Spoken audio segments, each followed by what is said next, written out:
Ang cherry pala, kala ko balik kaya. Ano pala, $4. So, nananalo tayo ng $2 lagi pag nagla-line up yung cherry. So, 9 spin. 9 spin, $8 ng talo sa atin.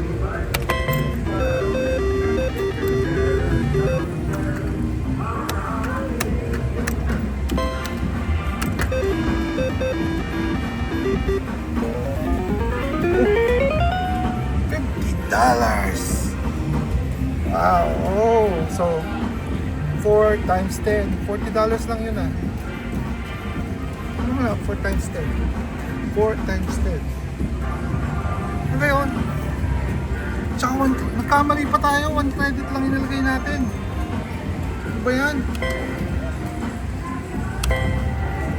Ano ba yan? Sana $100.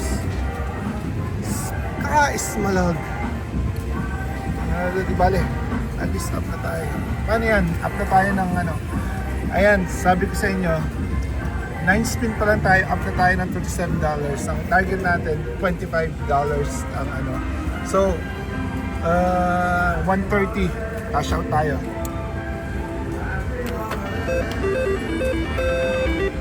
Ngayon, hindi na tayo magbibilang. Ayaw kung hindi gumagana. Magkano yun? $200. Bar 20 times 10 yun, $200 at least yun. Tama ang math. Ano gagawin natin? 335. Panalo tayo ng 235.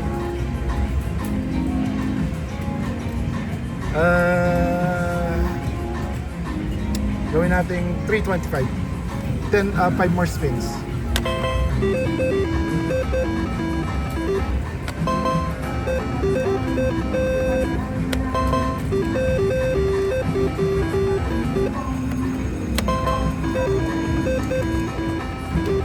Last spin.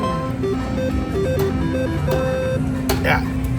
So, kaka-shout tayo. Kahit sabihin na natin nagbibigay yung machine, kailangan natin yung floor at ceiling na evaluation. 325, pandagdag natin sa high limit mamaya.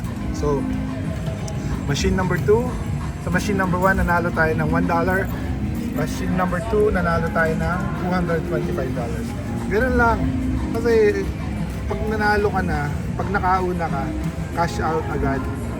Dahil talagang kakainin ng machine ng ano, slot machine pa rin yan. So, sa next machine tayo.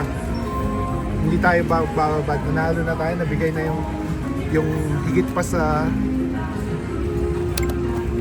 intention natin. So,